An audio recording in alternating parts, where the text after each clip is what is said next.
Good morning again, everyone. Todd Giles here, talking about Art 170. I want to do a short video here to talk about how to create your formal analysis papers. To me, the formal analysis really is the backbone of the course in teaching students how to look at art. Now, there are all kinds of different theories out there about art and how to look at art.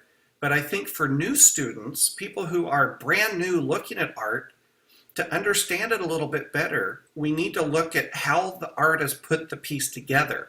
This is sort of like the baby food part of looking at art. So that's why we do these formal analysis. Actually, a formal analysis is looking at the different parts that the artist has created, the decision that the artist has made about how to use the elements of art.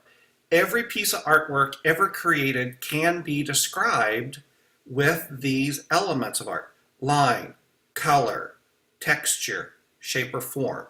So what we can do is look at anything and see that. I can actually go in and talk about this bottle of water with the elements of art, even though it might necessarily be a piece of art. Why we do this and why we create a formal analysis is to allow people to learn how to look at art without making a judgment until the very end.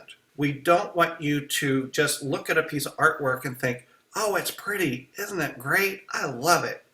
Or, on the converse, say, there's a lot of red in this artwork. I hate red. I don't like it. Neither one of those are really informed about what the piece of artwork is doing, why it's there, what the artist intended. So in this video, what I want to do is lead you through the process of what I would do. On the right, I have a tool that I've created for students in my courses. I've been teaching courses like this for about 15 years, and I figured out over time that if I allow the students or show the students how to break up the pieces of an analysis, then it will really help them see the artwork much better. Instead of working and, oh, I have to look at this piece of artwork, oh my goodness. If we break it down into these little chunks, it's much easier to put together and then stand back later, look at the whole, and make a judgment. So what I'm going to do is actually go through this process. A lot of this comes from a professor named Feldman, but I have tweaked it for my students' needs, for my needs, just to make it communicate a little bit better. And in this process, there's 4 pieces: description, analysis, interpretation, and judgment. So those are the 4 pieces. So I'm going to go through the process to allow you to see how I would create the analysis. And then hopefully that will help you work on yours, because I'm showing you how I think about it, how to actually go through that process without it being too much of a mystery. So the number one thing that we want to do is select our piece of artwork. I've selected this painting by Vincent van Gogh. The first thing that we need to do is actually look at the piece of artwork. Not just a cursory glance, but we really need to look at it. Take it in. What's in the foreground? What's in the midground? What's in the background? So after we've done that, then look at it up close. What are the details?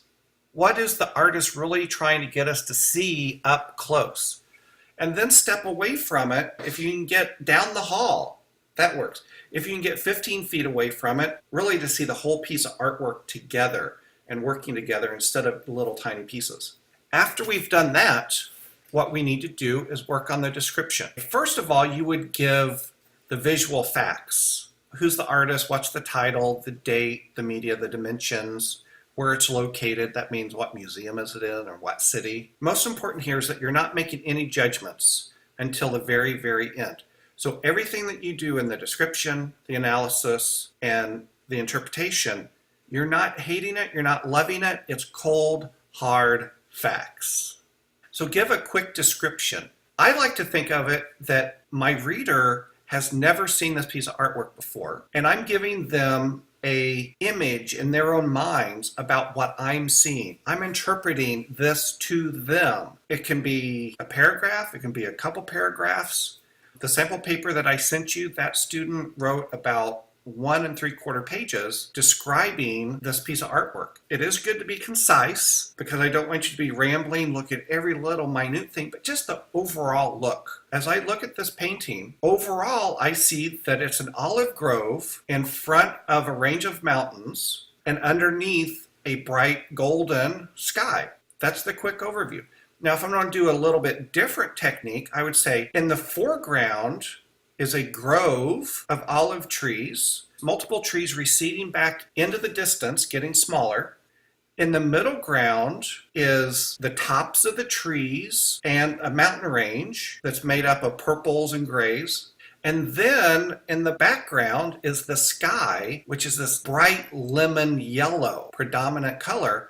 And presiding over it all is this disk of the sun that's made up of very bright yellow and outlined in sort of a burnt orange. That's a very quick description.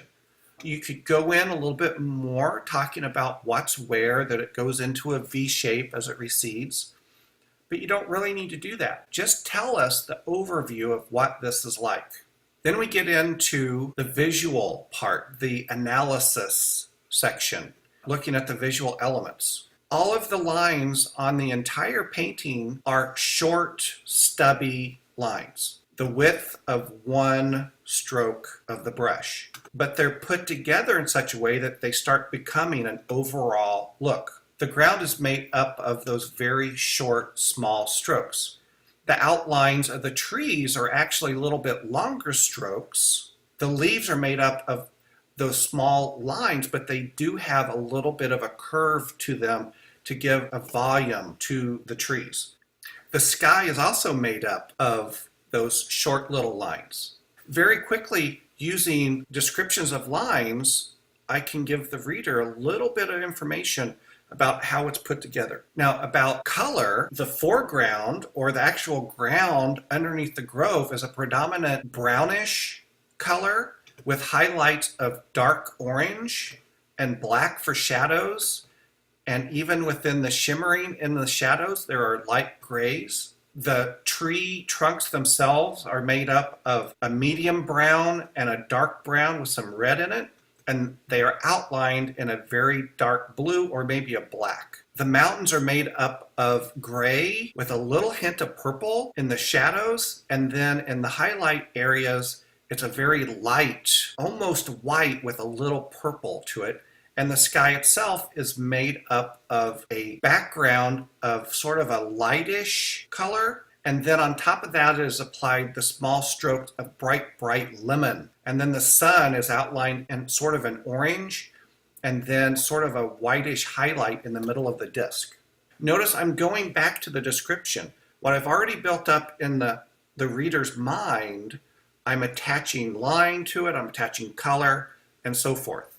Now, talking about texture, there are two different types of texture. There's real texture and implied texture. Real texture is something that we can feel.